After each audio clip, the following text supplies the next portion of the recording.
서신 채로 오늘 우리에게 주시는 말씀 함께 읽겠습니다. 출애굽기 12장 21절에서 23절의 말씀 저희가 한 목소리로 읽겠습니다. 시작. 모세가 이스라엘 모든 장로를 불러서 그들에게 이르되 너희는 나가서 너희의 가족대로 어린 양을 택하여 유월절 양으로 잡고 우슬초 묶음을 가져다가 그곳에 담은 피에 적셔서 그 피를 문 임방과 좌우 설치에 뿌리고 아침까지 한 사람도 자기 문 밖에 나가지 말라.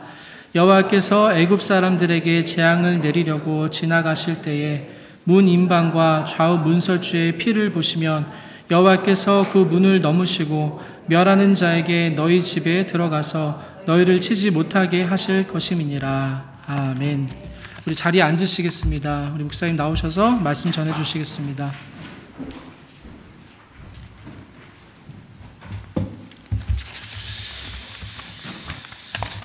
오늘은 2025년 종려주일이자 고난주간의 시작입니다. 1년이 52주가 있는데 52주 중에서 어쩌면 가장 중요한 한 주간입니다. 그리고 이 한 주간에 이뤄지는 일들이 하나님의 구속사의 핵심이자 절정입니다. 먼저 종려주일 또 다른 말로 호산나 주일이라고 하는데 이 종려주일은 그리스도께서 왕으로 예루살렘에 첫 입성하는 걸 예언에 대한 성취입니다. 종려주일 전에도 예루살렘에 예수님께서 들어가셨어요. 근데 공식적으로 왕으로 입성하신 그 예언의 성취입니다. 근데 이 말씀은 구약의 스가랴 9장 9절에 시온에 따라 크게 기뻐할지어다 예루살렘에 따라 즐거이 부를지어다. 이 즐거이 부르는 찬양이 호산나 찬양입니다. 보라 내 왕이 내게 임하시나니 그는 공의로우시며 구원을 베푸시며 겸손하여서 나귀를 타시나니 나귀의 작은 것 곧 나귀 새끼니라. 이것은 성취된 예언이 성취된 거죠. 스가랴 9장 9절의 말씀은 그때 성취된 겁니다. 이 호산나라는 이 단어가 이제 히브리 단어인데 나를 구원하소서, 지금 나를 구원하소서, save me now 그 뜻인데 이 짧은 기도이면서도 구세주 왕을 이렇게 영접하는 찬양으로 부른 겁니다. 그래서 우리가 구약의 이 호산나, 정확히 말하면 이제 호샤나라고 이렇게 발음하는데 이게 시편 118편이 있습니다. 그래서 118편 17절을 먼저 보게 되면 내가 죽지 않고 살아서 여호와께서 하신 일을 선포하리로다. 저는 이게 이 시편 기자가 내가 죽지 않고 살아서 하면 지금 죽을 것 같은 굉장히 어려운 상황이라는 걸 암시하는 거잖아요. 그래서 그 앞에 118편 5절에 시편 기자가 내가 고통 중에 여호와께 부르짖는다. 여러분들 몸이 많이 아프면 그리고 나을 기력이 안 보이면 이게 내가 이제 끝나는 게 아닌가 그런 생각이 들 때가 있는 게 인간적인 겁니다. 그러나 시편 기자는 내가 죽지 않고 살아서 여호와께서 하신 일을 선포하리로다. I will not die but live and will proclaim what the Lord has done. 이렇게 고백합니다. 그러면서 118편 25절에 이게 여기서 나오는데 25절에 여호와여 구하옵나니 이제 구원하소서. 이제 구원하소서가 이게 호산나입니다. 호산나. 여호와여 우리가 구하옵나니 이제 형통하게 하소서. 이 특이하게 이 문장 안에서만 이 플리스가 4번이나 나옵니다. 그러면서 118편 26절에 여호와의 이름으로 오는 자가 복이 있으며 우리가 여호와의 집에서 너희를 축복하였도다. 여호와 이름 오는 자가 호시안나 찬양을 받으시고 입성하시는 왕이라는 것을 말씀하시는 겁니다. 그래서 또 이제 호산나 찬양하다 보니까 우리가 이제 마태복음에 21장 15절 16절 말씀을 보도록 하겠습니다. 15절에 대제사장들과 서기관들이 예수께서 하시는 이상한 일과 또 성전에서 소리를 질러 호산나 다윗의 자손이여 하는 어린이들을 보고 놓아요. 그러니까 성전에 애들이 막 뛰어다니면서 호산나를 부른 거죠. 입성할 때도 호산나를 찬양했지만 그래서 16절에 예수께서 말하되 그들이 하는 말을 듣느냐 예수께서 이르시되 그렇다 어린 아기와 젖먹이들의 입에서 나오는 찬미를 온전하게 하셨나이다 함. 시편 108편 2절 말씀이죠. 를 너희가 읽어본 일이 없느냐 하시고. 그래서 이 종려주일의 호산나는 이게 스가랴 9장 9절의 말씀의 예언의 성취입니다. 또 종려주일은 그리스도께서 만왕의 왕으로 두 번째 예루살렘 성의 왕으로서 입성하는 것을 예언하는 겁니다. 이게 바로 그리스도의 재림입니다. 그래서 똑같은 책 스가랴 14장 4절 5절 말씀을 제가 천천히 읽어드리겠습니다. 그날에 그리스도께서 재림하시는 그날에 그의 발이 예루살렘 앞 곧 동쪽 감난산, 예루살렘에서 기드론 시냇가로 가서 기드론 시냇가에서 감난산이 있는데 그 감난산에 서실 것이요, 감난산은 하원 가운데가 동서로 갈라져서 북쪽으로 뛰고 남쪽으로 뛰어서 그 가운데에 골짜기가 크게 생기고 그 산 골짜기는 아셀까지 이를지라. 너희가 그 산 골짜기로 도망하되 유다 왕 우시아 때에 지진을 피하여 도망가던 것 같이 하리라. 그러면서 나의 하나님 여호와께서 임하실 것이요, 그리스도의 재림하시는 광경을 구약의 스가랴에서는 나의 하나님 여호와께서 임하실 것이요 모든 거룩한 자들이 주와 함께 하리라. 이것은 곧 성취될 예언입니다. 그런데 우리가 사도행전 1장 10절에서 11절 말씀을 보게 되면 예수님께서 감난산에서 승천하셨어요.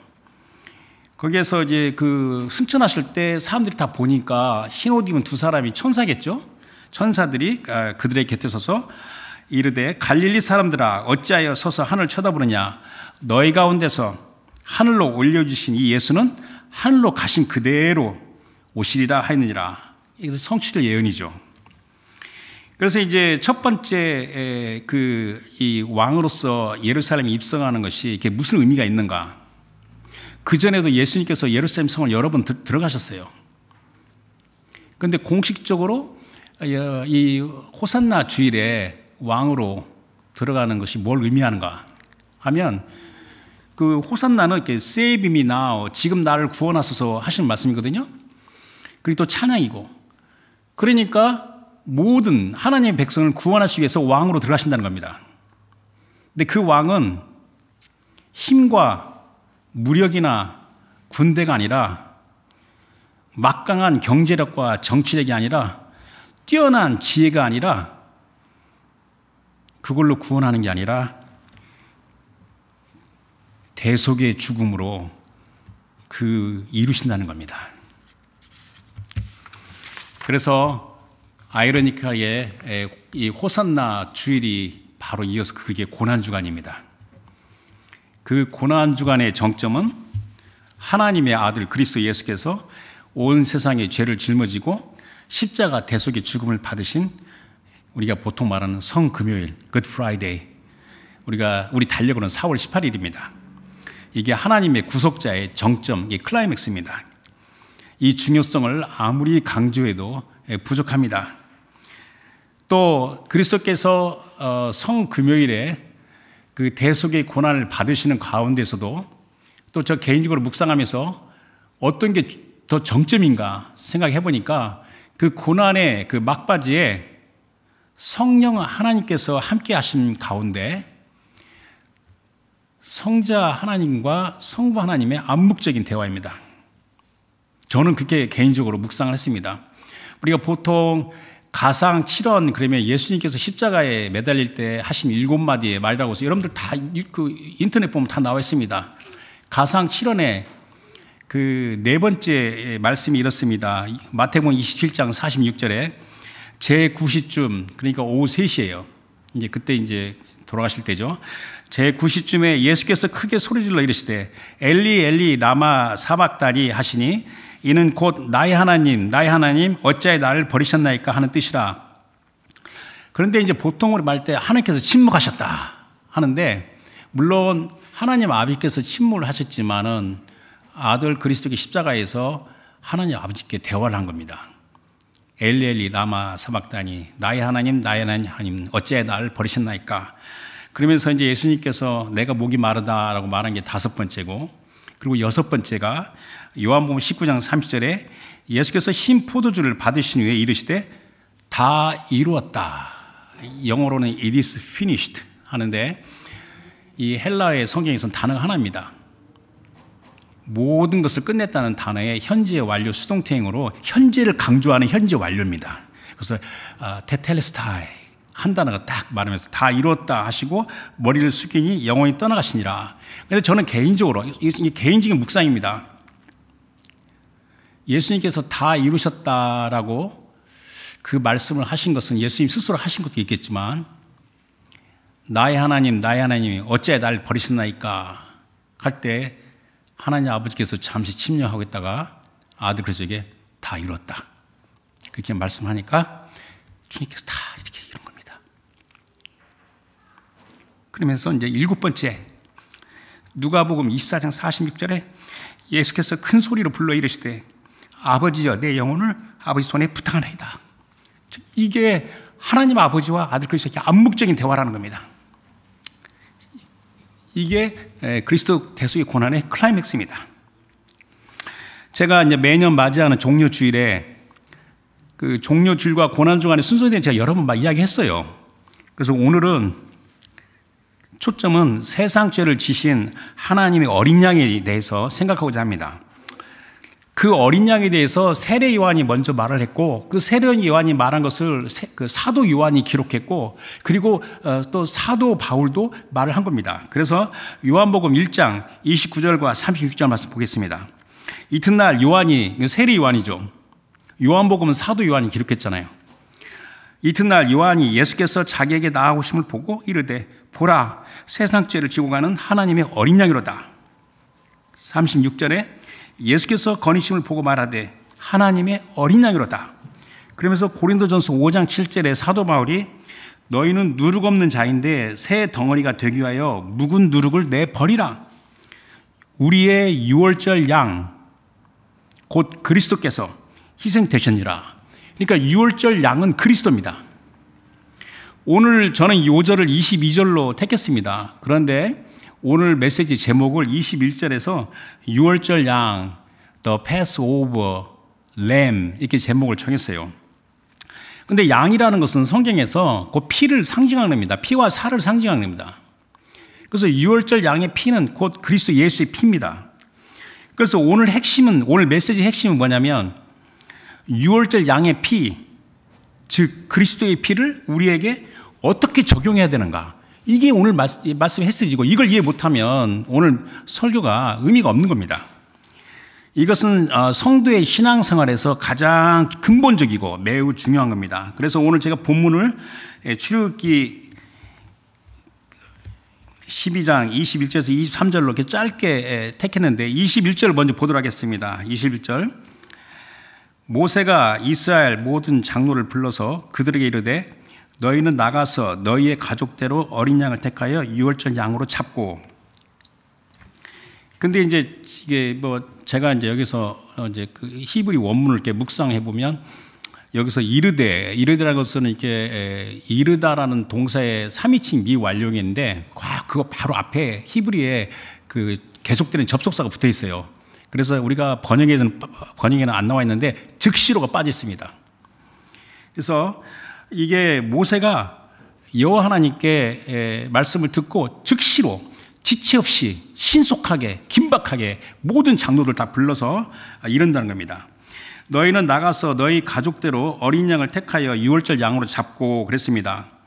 근데 우리가 이제 히브리서 12장의 그 앞부분에 보게 되면 유월절이 있는 달을 히브리역, 유대역으로 첫째 달이라고 이렇게 지명하셨어요. 그래서 히브리 말로 이렇게 아빗월인데 아비브가 히브리 말로 이렇게 스프링입니다. 봄이죠. 근데 이제 이스라엘이 바벨론 포로 갔을 때 그 아비월이 니산월로 이름을 바뀌어서 지금 유대인들은 다 니산월로 이렇게 부릅니다. 그래서 이 출애굽의 마지막 10가지 재앙 중에서 이 장자의 재앙이 죽음인데 그걸로 이제 출애굽을 하는 거죠. 그래서 이제 그 장자의 죽음으로 말미암아 이스라엘이 예굽을 나오면서 여호와의 군대, 여호와의 나라로서 첫 번째 등장하는 때입니다. 그때를 1년 중에 유대력의 첫째 달로 정하신 겁니다. 그런데 이 아비월, 이 첫째 달이 우리의 그 태양력, 양력으로는 4월 무렵이 됩니다. 그리고 우리 주님께서 6월절, 패스오버, 패샥, 이것을 유대의 달력으로 1월 14일 저녁부터 시작하라고 이야기하셨습니다. 원래 유대인들은 하루가 저녁이 오후 6시 시작합니다. 이건 창세기 1장에서 나왔기 때문에 그렇습니다. 그래서 이제 지금 유대인들이 지금 이제 6월절을 기념하는데 6월절이 우리의 달력을 치면 2025년 4월 10일 어저께 저녁 토요일 날 6시부터 오늘 6시까지가 6월절입니다. 그런데 교회 달력으로 성 금요일 굿 프라이데이가 여호와의 6월절에 해당합니다. 그러니까 이제 그 유대 달력과 우리의 태양 양력과 좀 차이가 있죠. 그러니까 올해 같은 경우는 어저께 저녁 오후 6시부터 6월절이 시작했는데 우리는 금요일 날이니까 한 6일 정도 차이가 나는 거죠. 그래서 이제 6월절의 어린 양을 그 앞에 5절에서는 주님께서 이렇게 말씀하셨어요. 너희 어린 양은 흠없고 1년 된 수컷으로 하되 양이나 염소 중에서 취하고, 여러분들 양의 그 평균 수명이 12년 정도 된다고 해요. 그런데 1년 된 양이나 염소면 굉장히 어린 거잖아요. 근데 참 이 영어라는 이 언어가 참 언어도 그 문화를 반영하는데 영어는 양에 대한 단어가 많아요. 어린 양을 램이라고 그래요. 램.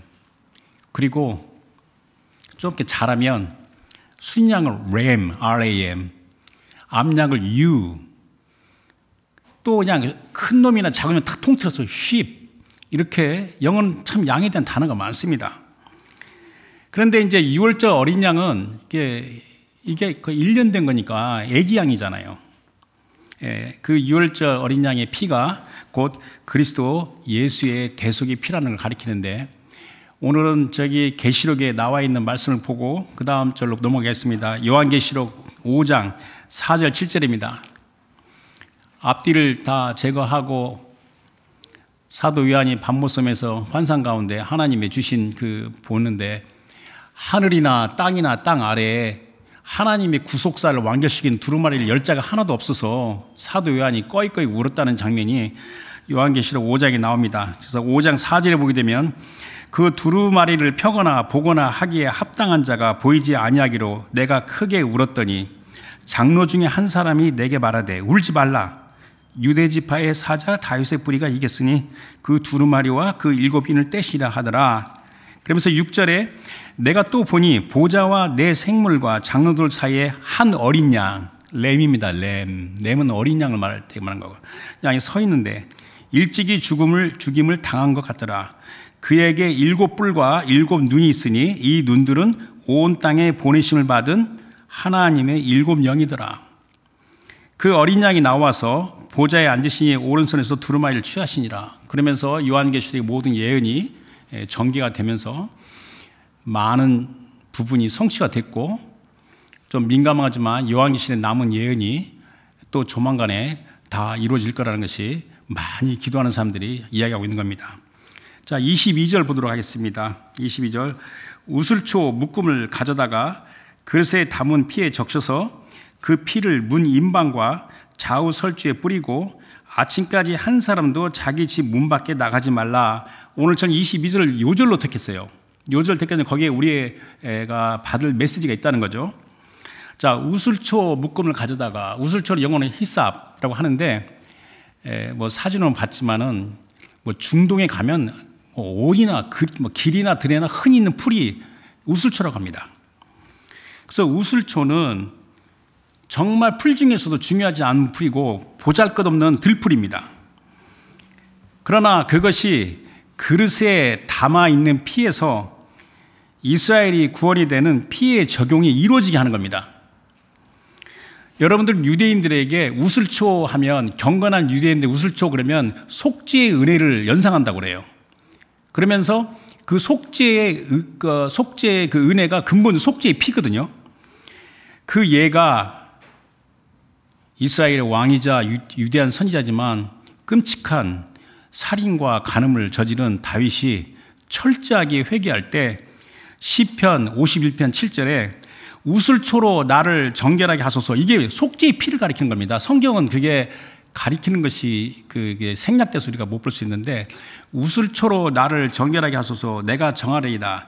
나의 죄를 씻어주소서, 내가 눈보다 희리이다. 그런데 이제 그릇에 담은 피를 이렇게 우슬초로 적셔서 문인방이면 이렇게 위에 있는 탑, 영어로는 린트라고 하는 거, 그 다음에 좌우 문설주, 이 도어 포스트에다가 이렇게 뿌리는데, 원래 그 히브리 동사가 뿌리다, 바르다 다 된 겁니다. 뿌리고 바르고 다 하는 겁니다. 그런데 6월절 어린 양의 피는 너무나 소중해서 문지방에는 안 발라요. 문지방 아시죠? 문턱, threshold. 사람이 밟거나 지나갈 수가 없어요. 넘어갈 수가 없어요.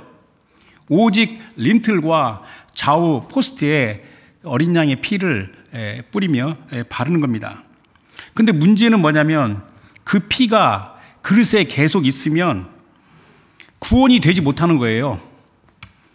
그 피를 말씀대로 적용해야 되는 겁니다. 마찬가지로 그리스도 예수의 대속의 피를 우리에게 적용하지 않으면 구원이 되지 못함을 말하는 겁니다. 그러면서 또 아침까지 한 사람도 자기 집 문 밖에 나가지 말라. 그러니까 죽음의 재앙이 끝나기까지 나아가서는 안 된다라고 말씀하시는 거예요. 그래서 그 밤에 양의 피를 바른 자기 집 안에서 어린 양을 잡은 어린 양의 고기와 무교병과 쓴나물, 이게 8절에 나와 있어요. 먹으며 머물러 있어야 되는 겁니다. 근데 여러분들 무교병은 이 무교병은 이제 여기 유대인 파는 식당에 가보면 무교병을 팔아요. 무교병은 이스트가 없어서 거품이 없어요. 그 다음에 설탕이 없어요. 당분이. 하나님께 드리는 거, 하나님 앞에서 먹는 것은 이렇게 블라핑, 이 버블이 없어야 돼요. 그리고 막 이렇게 달콤한 말, 그게 없이 순수하고 진실하게 가리키는 겁니다. 그러면서 쓴 나무는 고난을 가리킵니다. 그리고 급히 먹습니다. 이것은 하나님의 구원과 구속이 얼마나 순수하고 진실한 것인지, 우리가 고난을 통과하면서 하나님이 우리를 다 복 주시고 은혜 주시지만, 여러분들 그렇다고 해서 우리가 힘들고 어려운 걸 다 면제받은 건 아닙니다. 고난을 통과하면서 얼마나 시급한가. 하나님의 구원이 어제도 그저께도 오늘도 똑같은 것 같은데 그렇지 않습니다. 온 세상은 요동치도록, 특히 영적 세계에서는 말할 수 없는 어마어마한 일들이 벌어지고 있다는 것을 잊어서는 안 되는 겁니다. 이게 바로 여호와 6월절입니다. 또한 이것이 우리한테 가리키는 상징이 있어요. 그리스도 예수의 피로 구속되고 세워진 교회 안에서, 제가 이 설교를 준비하다가 그러면 우리 캐나다 서부장로교라는 이름을 가지고 모이는 공동체는 그리스도 예수의 피로 세워진 공동체인가? 제가 생각을 여러 번 했습니다. 그러니까 그리스도 예수의 대속의 피로 세워진 교회 안에서 그 어린 양의 살과 피를 먹는 믿음의 행위를 가리키는 겁니다. 이것은 단순히 교회의 성찬에만 참여하는 것뿐만 아니라 우리가 교회에서 성찬식을 거행했을 때 그 성찬식에서 갖는 은혜를 가지고 살아가는 걸 말하는 겁니다. 여러분들 요한복음 6장 53절 57절에 읽다 보면 좀 생소한 게 나오고, 이것 때문에 교회 역사에 그 이방인들한테, 믿지 않는 사람한테 오해를 받기도 했는데, 교회를 이게 6월절에 어린 양의 피와 살을 먹는 것을 모르면 이 말씀을 이해하기 어려워요. 그래서 요한복음 6장 53절 57절 읽어드리면, 예수께서 이르시되 내가 진실로 진실로 너에게 이르노니 인자의 살을 먹지 아니하고 인자의 피를 마시지 아니하면 너희 속에 생명이 없느니라.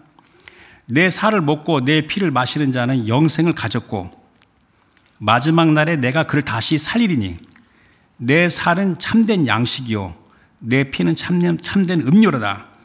내 살을 먹고 내 피를 마시는 자는 내 안에 거하고 나도 그의 안에 거하나니 살아계신 아버지께서 나를 보내심에 내가 아버지로 말미암아 사는 것 같이 나를 먹는 그 사람도 나로 말미암아 살리라. 이게 그냥 딱 들으면 이게 뭔 소리야? 웬 사람이 살과 피를 왜 먹어? 이것이 이제 믿지 않는 사람이 오해를 해서 교회를 탄압하는 빌미도 되기도 했는데, 이게 유월절 어린 양의 살과 피를 이해하지 못하면 이거 받을 수 없는 말씀입니다.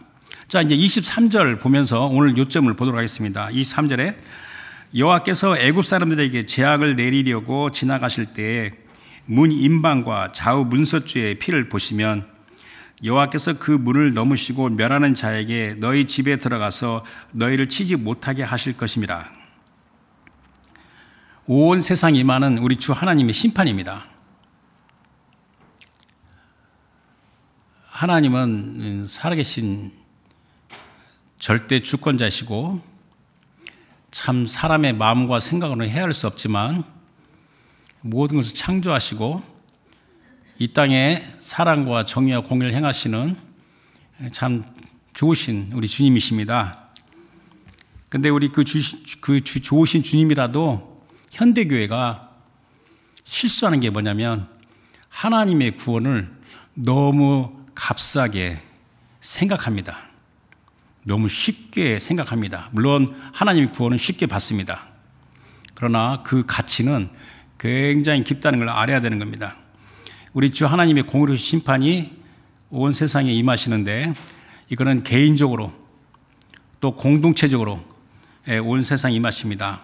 여기에 23절의 말씀에 보시면 여호와께서 그 문을 넘으시고 멸하는 자가 나옵니다. The destroyer. 이게 참 신비로운 존재인데, 멸하는 자에게 너희 집에 들어가서 너희를 치지 못하게 하실 것입니다. 근데 여기에 그 히브리 문장에 그 앞에 이 강한 부정을 가리키는 그게 있어서 이게 훨씬 강조법에 이게 절대로 칠 수 없다. 하나님의 허락 없이는 멸하는 자가 이 세상을 멸하더라도 절대로 네 머리털 하나도 못 건든다. 이런 말씀입니다. 그런데 이것은 뭐냐면 이제 우리 하나님은 피조물이 아니시고 하늘에 있는 모든 천군 천사와 대적 원수 사탄과 악한 영과 우리 사람들 다 피조물입니다. 어떤 피조물도 하나님 앞에 설 수가 없습니다.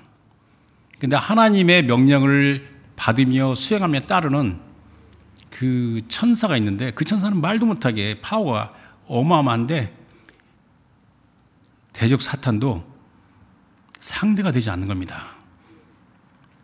성경에서 교회에서 성경을 잘못 가르치는데 대적 사탄이 마치 강한 것처럼 말한 것 같은데 그렇지 않습니다. 대적 사탄은 마귀는 하나의 피조물이고 하나님을 따르는 강력한 천사의 한 명도 감당하지 못하는 그런 존재라는 걸 우리가 알아야 되는 겁니다. 그래서 이 멸하는 자가 이게 신비로운 인물인데 출애굽기에서 마지막 재앙인 장자의 재앙의 제 주체는 이 멸하는 자가 아니라 우리 주 하나님이시라는 겁니다. 그래서 우리 주 하나님은 모든 것을 주재하시는 절대 주권자입니다. 그러면서 제가 시간상으로 말을 못하겠는데 여기 출애굽기도 나오고 민수기도 나오는데 장자의 재앙을 내리실 때 우리 주 하나님께서도 애굽의 신들에게도 재앙을 내렸어요. 벌을 주셨어요. 우리 주 하나님을 깊이 묵상하십시오. 얼마나 크고 놀라운 은혜인지 그 앞에 우리의 갖고 있는 모든 문제가 아무것도 아니라는 것을 느끼게 될 겁니다. 그래서 여러분들이 이 모든 것을 우리 주 하나님과 나와 그 개인적인 관계에서 생각하시기 바랍니다. 설령 내가 잘못해서 죄를 짓고 어려운 상황에 있다 할지라도 다윗처럼 주님과 나의 관계에서 모든 것을 생각하시기 바랍니다. 그래서 로마서 11장 22절 말씀 하나 보도록 하겠습니다. 그러므로 하나님의 인자하심과 준엄하심 양쪽을 다 생각해야 되는 겁니다. 하나님은 사랑이고 인자라는 생각도 중요하지만 준엄하심을 보라. 넘어진 자들에게는 준엄하심이 있으니 너희가 만약 하나님의 인자하심에 머물러 있으면 그 인자가 너에게 있으리라. 그렇지 않으면 너도 찍히는 바가 되리라. 자, 그러면 이제 말씀을 이제 정리할 때가 됐는데, 그러면 유월절 어린 양의 피, 그리스도 예수의 피를 담은 그릇에서 어떻게 나의 거처, 나의 삶에 적용할 수 있는가? 앞에서 말했지만 그 피가 그릇에 머물러 있으면 아무런 효력이 없습니다. 그리스도 예수의 피를 우리의 삶에 적용해야 돼요. 근데 이것도 하나의 큰 주제인데, 여러분들 이게 우슬초라는 것은 보잘것없는 들풀이지만 우리 같이 보잘것없는 인간이 그리스도 예수의 피에 적셔서 그 피를 내 삶에 바르는 겁니다. 근데 그 바르는 행위가 이거는 성경에서 입술의 고백입니다. 그리스도 예수의 피에 대한 믿음으로 입술에 대한 고백, 입술의 증언이 피를 바르는 겁니다. 그래서 첫 번째, 그리스도 예수의 피를 내 삶과 내 거처에 적용하는 첫 번째 포인트가 그리스도 예수의 피로 말미암아 거듭남, 구속, 리뎀션, 그 은혜에 늘 굳게 서 있어야 되는 겁니다. 이건 여러분 많이 들으셨죠? 근데 이거 많이 여러분들 프랙티스 해야 됩니다. 우리의 큰 대사장인 주 예수 그리스도의 믿음의 고백인데, 하나님의 말씀에 따라 의식적으로 컨셔스하게, 의도적으로 인텐션하게 입술에 고백을 해야 됩니다. 요거는 여러분들 프랙티스를 해야 돼요. 즉 그리스도 예수 안에서 내가 어떠한 존재인지를 늘 확고히 인식하며 자신의 정체성에 대한 고백을 해야 됩니다. 예를 들면 이렇습니다. 제가 적은 것은 그 대속의 피로 말미암아 나는 주 예수 그리스도에 속한 자이다. 그 피로 말미암아 나는 주님께서 주님에게 값으로 산 것이 됐다. 여러분들 제발 벙어리 같은 사람이 참 답답해요. 뭐 조용히 가만히 있고 뭐 말씀을 들어도 가만히 있고 그냥 이렇게 뭐가 슬픈지 모르겠지만은 벙어리가 되면 안 돼요. 끊임없이 중얼거리세요. 혼자 있을 때도. 그 대속의 피로 말미암아 내가 하나님께 산 것이 됐다. 그게 뭐냐면 바이백이 그 리뎀션이에요. 다시 산 것이. 그리고 내 그 대속의 피로 말미암아 내가 주 예수 그리스도에 속한 자가 됐다. 이런 것이 이 입술의 그 믿음의 입술의 고백이 우슬초의 피를 적셔서 내 삶에 적용하는 것이 된다는 겁니다. 그래서 히브리서 3장 1절을 보도록 하겠습니다. 그러므로 함께 하늘의 부르심을 받는 거룩한 형제들아, 우리가 믿는 도리에 한데, 믿는 도리가 참 뭔지 잘 몰라요. 이게 헬라가 호모로기라는 단어인데 이게 컨페싱, 이게 입술의 고백입니다. 우리의 입술의 고백이 되는 사도이시며 대제사장인 예수를 깊이 생각하라. 예수를 깊이 생각하니까 저 구석에 가가지고 가만히 묵상한다고 오 지저스 이렇게 생각하는 것이 아니라, 그것도 필요하지만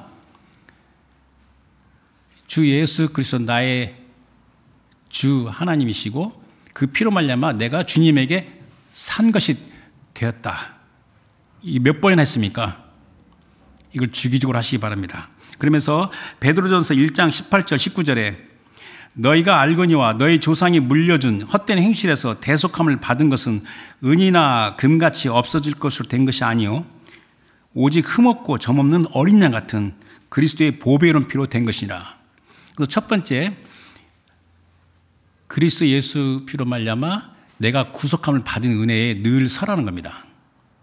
이게 그 피를 내 삶과 거치에 계속 바르는 행위입니다.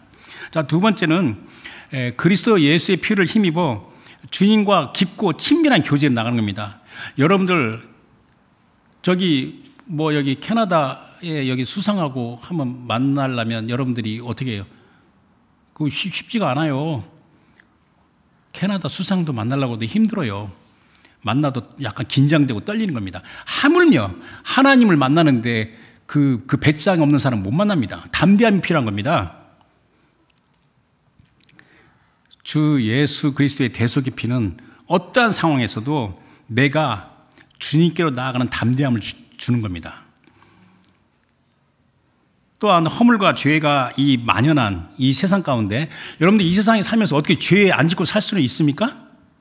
제가 나이 먹으면서 보니까 아무리 뭔가 하더라도 내 안에 죄성이 있기 때문에 죄를 짓고 삽니다. 그러나 그 대속의 피는 늘 우리를 정결하게 해주는 겁니다. 정결하게. 이거는 계속되는 은혜입니다. 그리스도 예수의 피로 힘입어 주님과 깊고 친밀한 그 다음에 그 교제. 그래서 제가 지난 설교 때는 consuming intimacy라고 제가 이야기했죠. 그런 것으로 나갈 수 있는 게 바로 그 피의 권능입니다. 그래서 요한일서 1장 7절 9절입니다. 매 주일마다 예배는마다 우리가 요한일서 1장 9절을 낭독하는데 1장 7절부터 보겠습니다. 그가 빛 가운데 계신 것 같이 우리도 빛 가운데 행하면 우리가 서로 사귐이 있고 그 아들 예수의 피가 우리를 모든 죄에서 깨끗하게 하실 것이요. 만일 우리가 죄가 없다고 말하면 스스로 속이고 또 진리가 우리 속에 있지 아니할 것이요. 만일 우리가 우리 죄를 자백하면 그는 미쁘시고 의로우사 우리 죄를 사하시며 우리를 모든 불에서 깨끗하게 하실 것이요. 그러면서 로마서 5장 9절 하나 더 보고 싶어서 그러면 이제 우리가 그의 피로 말미암아 의롭다 하심을 받았으니 계속 이게 진행되는 겁니다. 현재 완료 진행으로 더욱 그로 말미암아 진노하심에서 구원을 받을 것이니. 그래서 구약에서는 동물의 피를 가지고 속죄 어토먼트를 했어요. 죄를 가리는 겁니다. 그러나 이제는 동물의 피가 아니라 그리스도 피로 우리 죄를 맑게 했어. brand new, 새 것으로 만들었다고. 제가 지난 설교 때도 새로운 피조물, new creation, new creature라고 여러 번 이야기했잖아요. 새 것을만, 이 구속입니다. 근데 거기서만 끝나는 게 아니에요. 여러분과 제가 예수 그리스도 안에서 구속을 받은 자라도 하나님의 계속된 은혜가 있어요. 용서의 은혜가 있는 겁니다. 그 용서의 은혜. 그래서 속죄와 구속과 용서는 이게 신학적으로 굉장히 중요한, 성경이 세 단어입니다. 그 계속된 은혜가 있는 겁니다. 자, 그 다음에 이제 세 번째, 그리스도 예수의 보혈을 우슬초에 적셔서 내 거처와 삶에 적용하는 세 번째 포인트는 그 피의 권능으로 말미암아 언제든지 대적 원수의 정죄, condemnation과 공격을 물리친다. 자, 우리 성도들은 하나님의 말씀이 가리키는 그리스도의 피의 권능을 믿음으로 증언하며 대적 원수를 물리치는 겁니다. 그러니까 성도의 영적 싸움에서 가장 기본적이고 강력한 무기는 그리스도의 피예요. 예수 그리스도의 보혈이에요. 그래서 우리가 예수 그리스도의 보혈을 깊이 이해한 자는 아무리 무섭고 힘들게 달라드는 원수랄지라도 그 앞에서 믿음으로 위축되거나 뒤로 물러서거나 도망가거나 그렇지 않고 담대히 끝까지 증언하는 믿음입니다. 지금은 이 시대의 마지막 때입니다. 대적 원수의 저항과 그리고 공격이 더욱 갈수록 격렬해지고 여러분들 세상의 정치와 경제는 어느 한순간에도 바뀔 수가 있는 겁니다. 모든 사람들의 마음속에 일말의 불안감을 갖고 있습니다. 미래에 대해서. 우리가 정말 필요하다고 생각했던 것들이 한순간에 그 가치가 변할 수 있는 이 시대입니다. 이럴 때 우리가 말씀에 깨어서 부지런히 기도하며 부족하지만, 그래 다 부족합니다. 부족하지만 움직여야 됩니다. 그래서 그리스도의 피의 보혈을 이해하는 사람은 담대함을 가지고 뒤를 돌아볼 여지가 없습니다. 요 부분이 제가 이번 주에 저한테 많이 적용이 됐습니다. 제 개인적으로 여러 가지 일들이 있는데 뭐가 하나 없어져도 그냥 계속 간다. 예, 그런 생각이 든 겁니다. 자, 요한계시록 12장 11절 말씀 보도록 하겠습니다. 또 우리 형제들이 어린 양의 피와 자기들이 증언한 말씀으로 by the blood of the lamb and by the word of their testimony. 그 테스티모니 뭐냐면 그 앞에 있는 피를 증언하는 말입니다. 그래서 어린 양의 피와 자기들이 증언하는 말씀으로 그가 뭐냐면 이게 사탄입니다. 대적 사탄 마귀를 이겼으니 그들은 죽기까지 자기 생명을 아끼지 아니하였도다. 위축되지 아니하고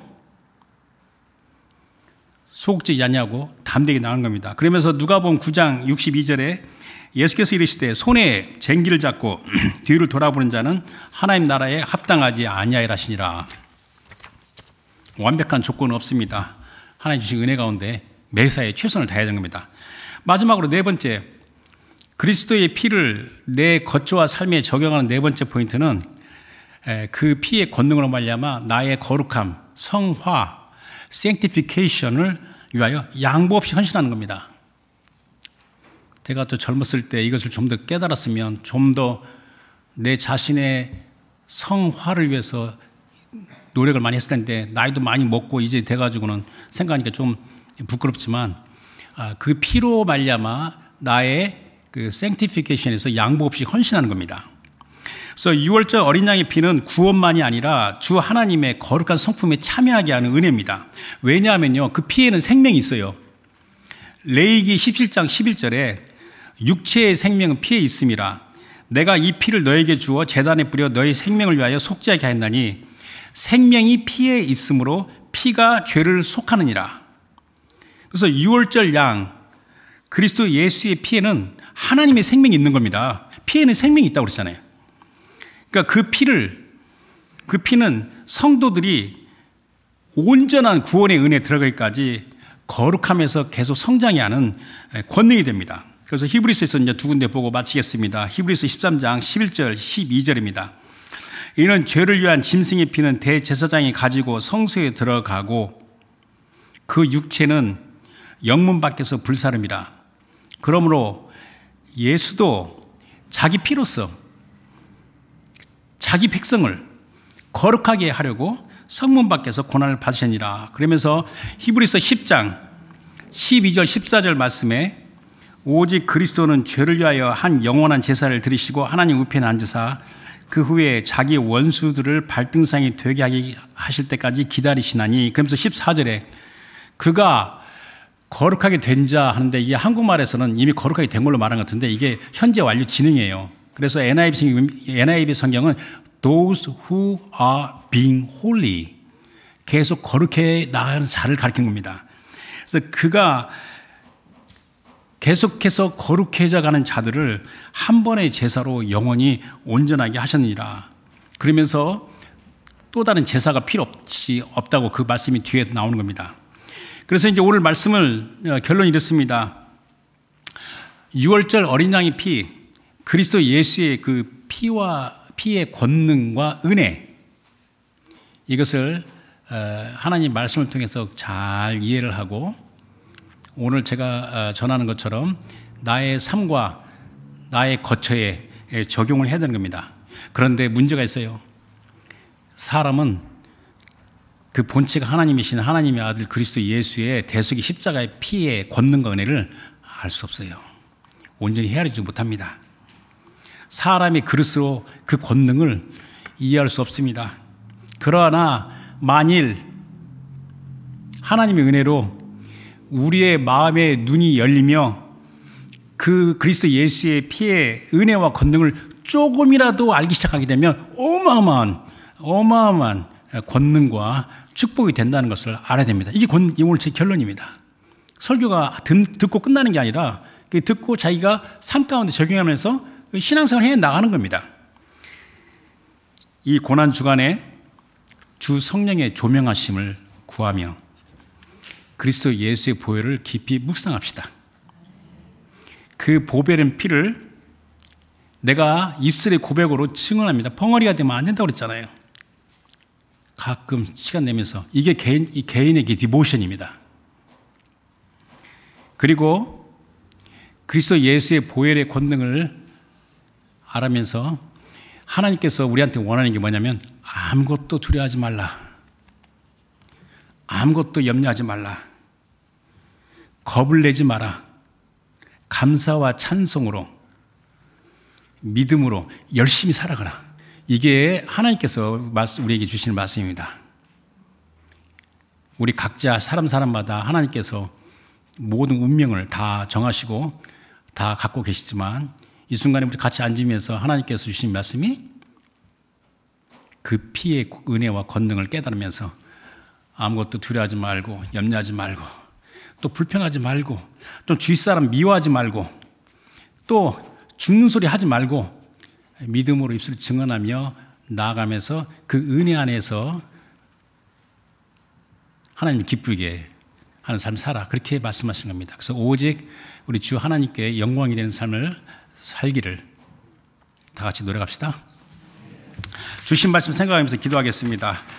오늘 말씀은 우리가 종료주일에 또 고난주간에 그리스도 예수의 보혈의 능력에 대해서 말씀을 전했습니다. 그래서 금방 얘기했듯이 하나님 아버지 우리 주 성령이 제 마음에 조명을 주셔서 우리 그리스도 대속의 피에 은혜와 권능을 깨달아 알 수 있도록 은혜를 베풀어 주시옵소서. 그리하여 하나님 기뻐하시는 그 복된 삶으로 나갈 수 있도록 도와주십시오. 다 같이 기도하겠습니다.